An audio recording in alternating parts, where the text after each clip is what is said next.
How's it, guys? Welcome back to the channel.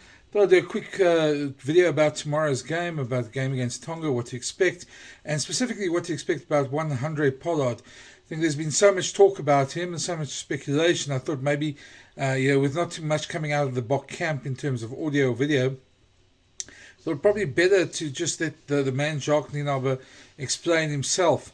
As we all know, there's been a lot of talk about Manie Libbok's goal kicking. Manie's on the bench.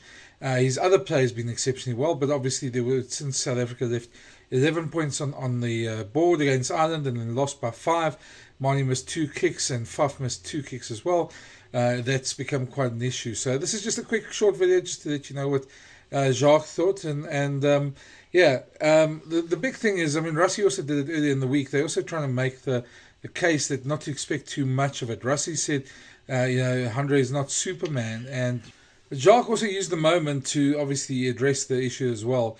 And this is what he said. And obviously they're making quite a big deal that Handre hasn't played rugby for more than international rugby for more than a year. He hasn't had many minutes on the field this entire year. So suddenly expect him to be this savior and walk into the team is maybe a bit unrealistic. I think the point is that you've got to give him time to settle, and Tonga is a great game to give him that time. But he more than most would probably settle in a bit earlier.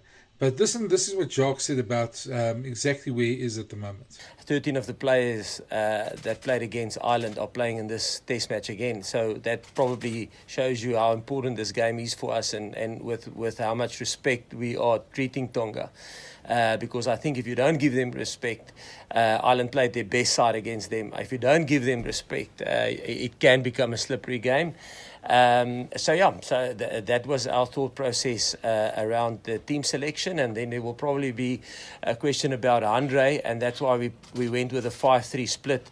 If you look at Handre, he hasn't played top-level club rugby since this first weekend in May.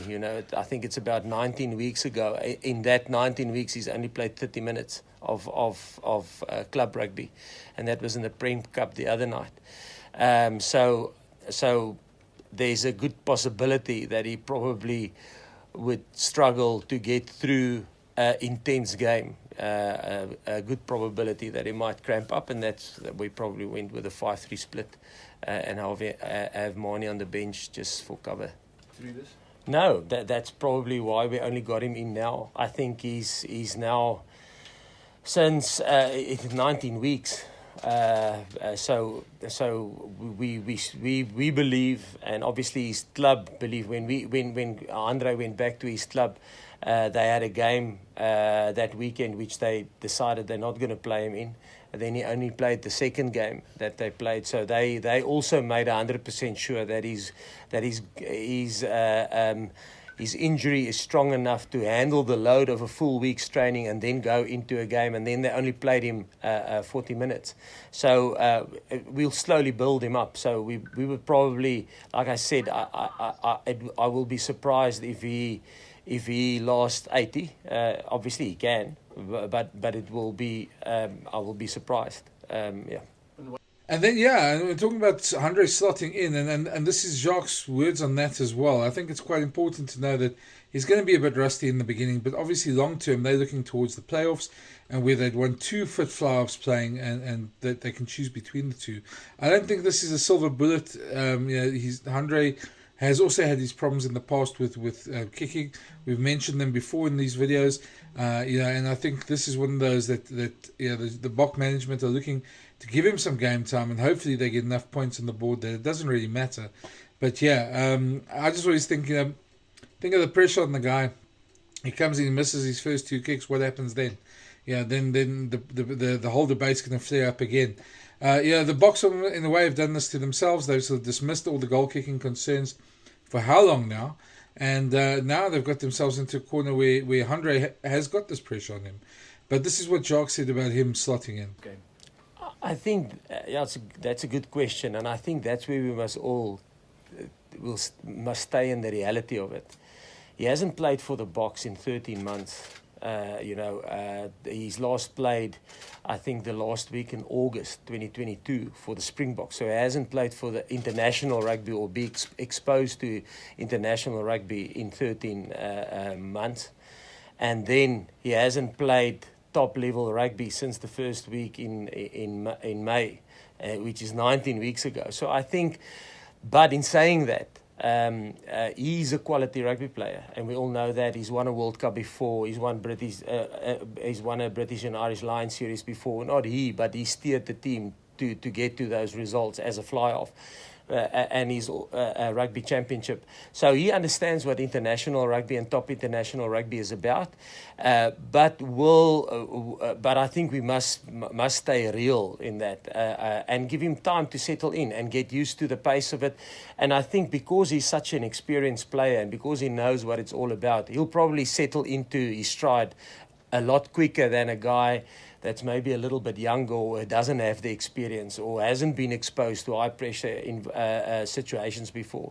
So I think, what do I expect of him? A realistic performance in knowing that he hasn't played for us for 13 months and that he only played 30 minutes in 19 weeks. I think that is the reality. So, but he's a quality player. The Boks have always also made the point quite adamantly that it's not just Handre. If you look at it, the goal kicking has been a bit of a problem in the last while, but it hasn't been that big a problem over the last year or so. I know the game against Ireland in Dublin, they lost because they had some kicks and missed, and as well this Ireland game as well now. But he made the point that they actually did pretty well between Damian Willemse and Manie Libbok with kickers as well. And that the Bok management aren't that worried about it. So Jacques was trying to explain exactly how they see it. And have a listen to what he says. It's quite a long clip, but he does explain himself quite in detail. Jacques, what is your goal kicking pecking order? The goal kicking pecking order for this weekend.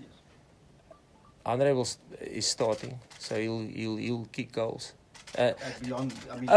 Okay. So. That's a good question, and I'm going to spend some time on this because I think on the goal kicking thing, and I think it will be, is Handre now the number one? Is it Manie? Is it goal kicking? Is that the reason why there's a 1 and a 2? So I think we must there's three realities that must be seen as a unit. It can't be seen separately. So, okay, the first reality is, I think it's for all to see that we probably are not as consistent off the tee as one should hope we can be. I think in some games we kick 100%. If you go back at history, you will find that there's some test matches where we didn't miss a kick at goal, like France, 2022. We didn't miss a kick at goal, and we used 3 different kickers on that specific night. So, but we are not consistently there. So some games we will kick 100, some games we will kick 80, and some games we will kick less than 50%. So that's the first reality. The second reality is that the guy who probably is the most consistent off the tee for us is Handre. I think that's fair to say. But, like I mentioned, he's been injured. He didn't participate in any test matches for us for 13 months. And then the third reality is that the guys that had to step up for Handre being injured and to take over the 10 role was Damian Willemse and Manie Libbok. And in that 13 months that Handre wasn't available for the Springboks, there were 16 test matches, and we won 75% of those 16 test matches. We lost 4. And the 4 test matches we lost is 2 against Ireland, who's the number 1 team in the world, and everybody is struggling against them. They haven't lost a test match since the test match against New Zealand in Auckland. And then we lost to New Zealand against in Auckland. This year, and then the other test match that we lost where those 2 guys were steering the Springboks and driving the team in the 10 jersey was against France in Marseille, where we got the red card. And in 3 of those test matches, it was very close. Even this past one, it was up to the 78th minute, there was 2 points in it. So I think that's the reality. Yes, we are not consistent off the tee. But Handre was injured, and he was in the past the most consistent guy for us up the tee. But the guys that stepped in, I don't think they did a bad job, maybe off the tee. But I mean, in terms of win percentage and steering the team and getting good results, and out of those 16 test matches, only 3 was at home. So 13 was away from home. So I think they also, I think the whole goal kicking thing, the fly off thing that is building up. I think the people out there and the fan must. It's not just a simple thing as is it goal kicking. It's not. It's a much more complex thing, and I try to explain it now. And I think the people should know the whole truth, not just only the one thing that you must that maybe is a specific narrative that somebody must drive. You must look at it at a holistic thing, like we look at it, and that's the reality. With that being said, that's it's a big game tomorrow. Tonga, the Boks need a good win there. They need to ensure their quarterfinal place, and they need to ensure some big points for possible points difference battle as well. If the inevitable happens, or if the unthinkable happens, I won't say unthinkable, but if there is a shock, Scotland beat Ireland, they have to make sure that they've got enough points that if it comes down to points differential as well.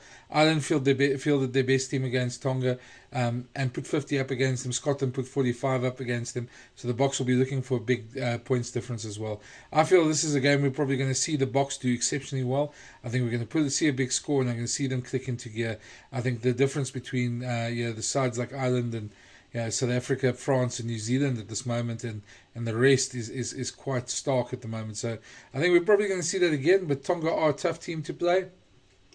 I have no doubt that if the Boks play them well and the right way, they'll come out on top and get quite emphatic win as such. So that's my take on it. Let me know what you think. What do you think of Jacques' comments?